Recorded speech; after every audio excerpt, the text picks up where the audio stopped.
Kung galaan nga rin at galaan ang pag-uusapan, talaga naman ng mga anak ng tatay ay aguyod na. Dito nga sa San Andres, Quezon ay sa daming pwedeng pasyalan, lalong-lalo na pagka ganitong kainitan. Sino nga naman ang hindi gaganahan? Mabibigat man nga ho, ang dalay walang-wala ho iyan. Matatanggal ho ang pagod ninyo pagka ganito masisilayan. Ay tara na! Nakita nyo naman ang kalinawan ng tubig ay singlinaw nga ako ng aking kapugian. Ay hala! Good morning mga katatay, tuloy na naman huli ang asbar. Nandito ho kami ngayon sa Alibihaban Beach, San Andres, Quezon. Kasama nga ho itong si Yando at itong si Kuya Atan. Kami nga ho'y mga bagong gising palaang. Si Sinisinta nga ho at si Ate Ejin ay kinakausap nga ho itong nagmamaniho ng bangka. Kami nga daw ho ay ililibot dito ho sa isla ng Alibihaban. Kaya naman ho tuong nagpapaliwanagan. Kanya-kanya nga ho ay ang mga iyan tayuan at gayakan. Nakoy kung namimiss nyo nga hong makita ang mukha ko, ito ho ako. Huwag na nga ho kayo maiiyamot sa mukha ko sa dahong ganito lang ito. Kung sa tingin nyo nga ho'y minsan ay pugi, minsan ay nakakaiyamot na, ay pagpasensyahan nyo na. Gunggong! Barinig kita sa mukha eh! Papasyal na nga ho kami ni Kuya Jepoy, kaya ho kami ay mga naggaya ka na. Napasubra na nga ho ang lagay ko ng sunscreen. Kaya ho iyan at namumuti na. Abay, simpre naman ho, iba na ho yung sigurado. Kita nyo ga iyan, kami nga ho ay maghapon ng mag-uulian. Buti pa nga ho ang buhangin dito, kahit maarawan ay maputi. Ang aking mukha nga ay pag natamaan ng araw ay wala ng pag-asa. Abay, kahit naman ho ako'y laging nasa sagi, inaalagaan ko rin iyan. Tingnan nyo naman nga ho ang ganda ng paligid at tabi nga ho ng bangka. Yan nga ho ang kinabubuhay dito. Sa lilinaw nga ho ng tubig, kitang kita mo pag may isdang dumaan. Siguradong hindi magpapahuli, paano'y kitang kita ka rin naman. Lumabas na nga ho si Kuya Jepoy at kami nga ho isasakay na sa kanyang bangkang aming inarkila. Si Kuya Atan nga ho'y bakwit na bakwit at pagkain nga ho ang kanyang daladala. Dito nga ho sina Ate Ejin at mga nagsasakaya na. Si Sinisinta nga ho ang pagiging matakotin ay hindi na nga ho maiiwasan. Pakitanok lang lahat. Isang tao kayo nag-aantay sa likod sa Ang una nga ho naming pupuntahan ay ang La de Bella Beach. Tingin-tingin nga ho si Kuya Atan sa ilalim ng tubig. At unang sampa nga lang daw ho niya sa bangka. Kuya Atan, wari ko naman ay pangalawang sampa mo na at 2 araw na tayo dito. Pumunta nga ho ako sa unahan ng bangka at nang mas mapil ko nga ho ang simoy ng hangin. Kung makikita nga ang tubig ay nagkukulay blue. Iyan nga ho ang isla ng Alibihaban at iyan nga ho ang aming iikutin. Sabi nga ho ng mga taga rito ay 2 oras nga daw ho dito ang papuntang Bicol. Kaya naman ho, medyo natatanaw nga ho dito ang bulkang Mayon. May nakasabay nga rin ho kami dito mga nangingis. Kung mapapansin nga ho'y parang mababaw na ang tubig. Kaya naman ho ganun malapit na nga ho kami sa La de Bella Beach Resort. Sa hinahaba-haba nga ho ng aming paglalakbay, narating na nga rin ho namin ang La de Bella Beach Resort. Ako nga ho ay una nang bumaba. Mangalay din nga ho pala ang puwit doon sa bangka. Ang mga ate nga ho'y hindi magkaigi sa pagbaba. Kailangan pa nga daw hong hilahin doon sa patabi ang bangka para daw ho ang bangka ay hindi pa ugoy-ugoy. Hiniram nga ho namin itong antipara dito kay Kuya Jepoy. Nang sa ganun naman ho'y mapil namin ang La de Bella Beach Resort na ito. Ang kaso nga lang ho ay kami nga ho ay wala pang entrance. Kami nga ho'y napagbawalan pang bumaba ng bangka. Agad nga hong sumampa ang Kuya Atan dito nga ho sa bangka.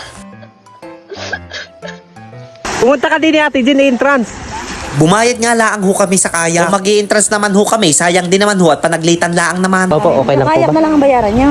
50 lang naman pag-picture lang. 50. Abay, nang nalaman na nga ho ni Yandong nabayaran na ang kaya, kaya agad nga ho itong nakatagbong. Ang kaso nga laang ho ay bakit ga ang sunscreen atay napasubra na diyan sa mukha niyaan? Pag naman ikaw utoy nasulog pa ang mukhay awan na laang.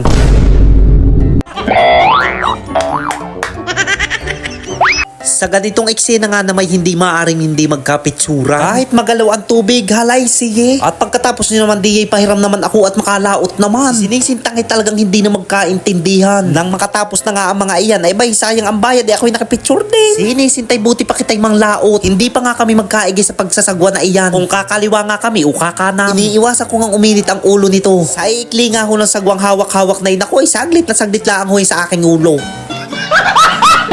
Inakit ko na nga ho agad ito papunta Dalampasigan. Tama na iyon at na-enjoy na rin naman. Ang kaso nga lang bakit kaya itong si Ian do'y nag-iisa-isa na lang tumaog pa ang kayak na iyan. Ako naman nga ho ito at todo rescue. Utoy, ano gang ginawa mo na? Alalahanin mo utoy, wala na tayong kwarta. Nang lapitan ko ngayon ako ay takot na daw siya at baka nga daw ay mawala pa. Buti pa igay sumakay ka at sasamahan kita. Baka kung ikay mag-iisay kung saan ka pa pumunta. O ay tingnan mo baga at ayos baga naman tayo dito. Ako naman nagtatakay nag-iisa-isa kay bakit ga naman ikay nagtaob na? Masyado na ata utoy napapasobra na ang iyong gaan. Utoy baka naman sobra ng ating pagdadayet. What? Kami nga ho ay kumain na. At ang araw nga ho ay tapat na ng 11:00. Ito namang si Kuya Atan kung saan sumuot at panay ang selfie sa isang tabi. Sunod na! Utoy, kain lang ng kain. Buti nga ho at nakapag-adobo ho ako ng masarap kahapon. Kaya naman itong si Kuya Jipoy hindi mabibigo sa aking luto. Gusto mo na manahimik, ha? Pagkatapos nga ho namin kumain ay pupuntahan na nga daw ho namin ay ang sandbar. At ang dalawa nga hong ito ay wala nang ginawa kundi mag-sunscreen. Kitang-kita nga ho sa balat ni Kuya Atan talaga naman hong namumuti na. Alay, sa wakas nga ho'y narating na namin ang sandbar. Isa ho sa pinakamagandang tourist spot dito ho sa Alibihaban. Nandito po kami sa ano, nasaan tayo na naman? Nasaan tayo? Sa mangroves. Nasa mangroves. Nakita nyo naman ang kalinawan ng tubig ay singlinaw nga ako ng aking kapugian. Anyabang mo, angas mo ah. Dingdong na nga lang ho ang mayroong kamit na ubos na nga ho doon sa bangka kanina. Lalo ho't gantong kaganda ang pagsiswimmingan. Naku po ay kalinaw nga ho ng tubig at nagkukulay asul pa ho iyan. Tinanong nga ho kami ni Kuya Jipoy kung anong oras nga daw ho kami susunduin. At kami nga daw ho ay iiwanan na muna at nang masulit nga daw ho namin ang aming pagsiswimming. Talaga namang si Kuya ay tudo ang lagay ng sunscreen. Naku'y tama na muna ho ang kadaldalan at ako'y sisisid na muna ng lubog.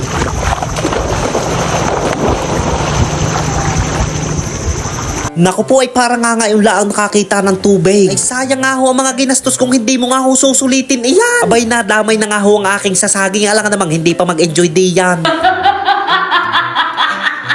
75 years later. Pagpatak nga ho ng alas 4 ng hapon, kami nga ho yagyag ni Kuya Atan at bibili nga ho kami ng isda dito daw ho sa dulo. Hindi ko na nga ho naipakita ang pagbalik at lalubat na nga ho ang aking cellphone. Kaya naman ho kami bibili ng isda ay ulam nga ho namin ang kinabukasan. Pagdating nga ho sa una-una ito nga ho ako tinatawag dito ni Kuya Atan. At ako nga ho'y nagtaka at bakit nga ho'y na may awang na. Sus yung pala ho ay magpapasilpi lang. Kala ko kung ano na. Halaga naman ho may pagkarubing padilya ang datingan. Sir!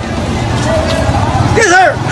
Dahil hindi nga ho namin alam ang daan. Ito nga ho ang masama at isang grupo nga ho ang aming nabungaran. Nagpipiknik. Paestorbo muna ng saglit ha, wag mangangabtil.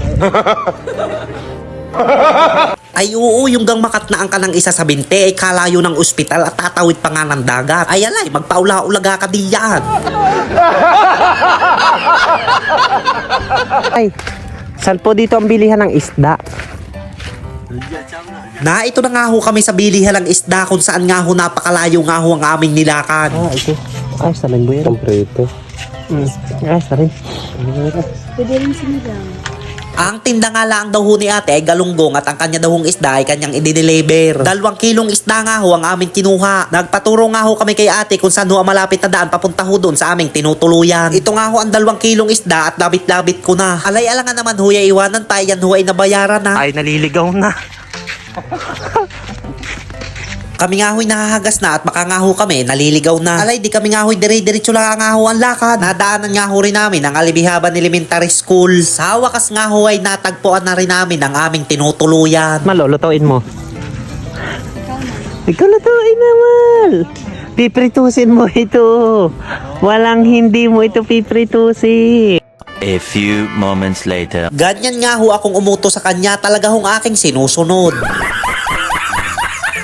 Iyan nga ho si Iyando at nanggagawa na nga ho yan ng panghalo. Wala nga ho kami mga dalang panghalo. Kaya naman ho gamit na gamit ang aming pagka-boy scout. Pinainit na nga ho ang kawaling hiniram ho namin dito ho sa may-ari ng resort na ito. Ultimo lutuan nga ho kami nahuan ng gawa para nga ho kami ay makatipid. Wala nga ho kaming kaalam-alam. Kami ho ay 3 araw dito. Nagkabiglaan nga ho at si Ate Jen nga daw ho ay pamaynila na naman. At kanya daw naman hong susulitin ay pati nga ho kami ay nadamay. Dahil wala nga hong potholder. Para may ialis nga ho ang kawali dito sa tungkwa ay dito nga ho at kawayan. Isinunod na nga ni Ate Jen ang paggaganga ng isda. At ito nga ho ang ulam namin ngayong gabi. At ang pinirito nga ho ay pambukas pa. Pagkatapos nga ho naming maglutuan, ito nga ho si Ate Jen at nanggagawa ho ng dessert. Dahil wala nga ho kaming kaalam-alam ng 3 araw ho kami rin eh. Ito nga ho si Yandoy nang hiram na sa akin ang dami. Gonzales ang tatak ng likod eh.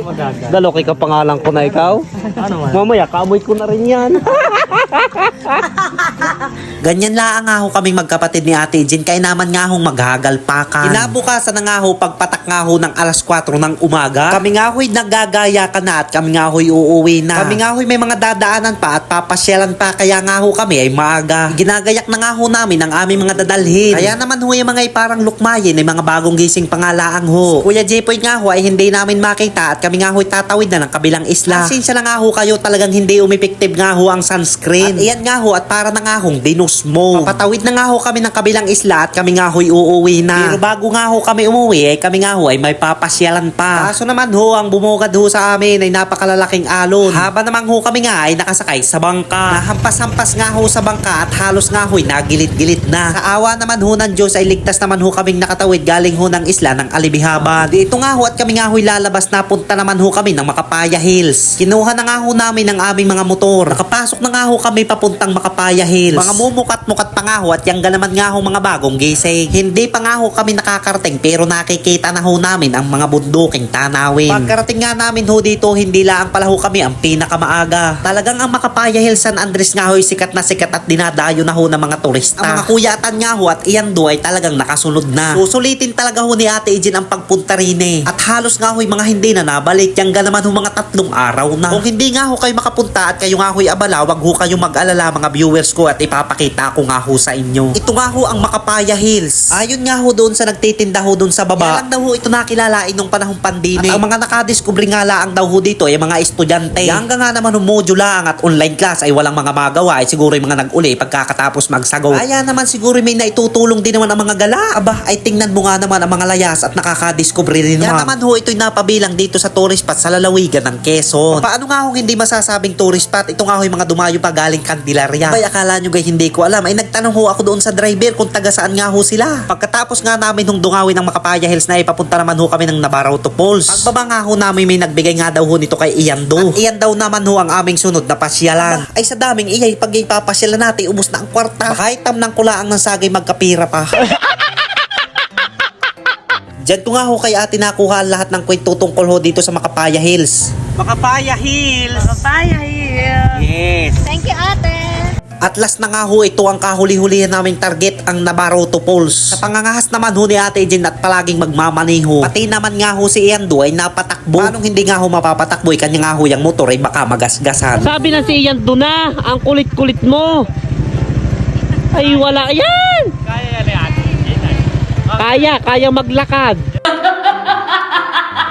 Kanina ko pa nga ho yung sinasabihan si Ate Jen at hindi nga ho yan sanay sa rough road. Ipaparking na nga ho namin ang aming sasakyan. Mga nasa 10 minutes nga lang daw ho ang lakarin. At salang galing naman ho yung minutong yun at bakit ko nabilang. Ayuga ho ay babago pala ang dito ho sa Pilipinas ay di nagtanong. That's a great idea.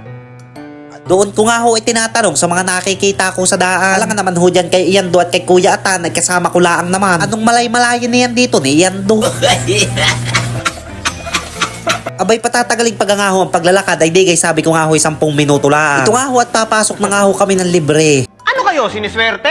Tig sa 10 piso nga ho bawat isang tao. Nang nakapagbayad na nga ho, agad nga ho ako'y kumaripas na ng takbo. Pagmamasdan ko nga kung gaanong kaganda ang Navarrete Falls. Nang akin nga hong mabungaran, abay ayos nga naman. Nako po, ay bakit yung may mag-inang kalabaw na diyan? Hindi nga naman diyaan at yan nga naman nag-entrance fee din naman. Ito nga ho ang Navarrete Falls. Pinagmamalaki nga rin ho ng San Andres, Quezon.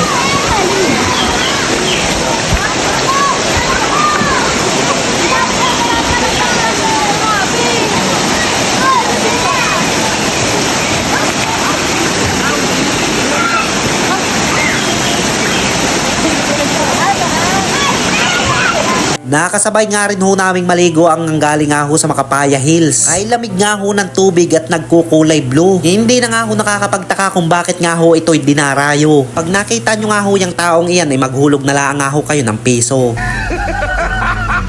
Ala nga naman huy ay pagmasdang ko na lang at bidyuhan. Siyempre naman huy ipipil din naman natin iyan. Sa lamig nga ho ng tubig ay parang may batad na yelo. Kaso nga lang huyang si Kuya Atan na may tinatabad pang maligo. Inaakit ko nga huyang si Kuya Atan na hindi nga ho mapilit. At sisisid ng lunod. Tara! Tos Ginoo. Kaya naman pala ho yan si Kuya Atan ay tamlayin sa isang tabi ay gutom na. Sabi nga daw ho nila ang kasiyahan ay hindi kayang bayaran ng pera. Pero bakit naman ang pera kung tabi-tabi sa isang sulok ay ubos na kagagalang iyan? Alay iyan do'y pagkarating natin tayo uli magtiba ng saging at nauubos lang sa kagagalang iyan. Halinawan ng tubig ay singlinaw nga ako ng aking kapugian. Ay siya!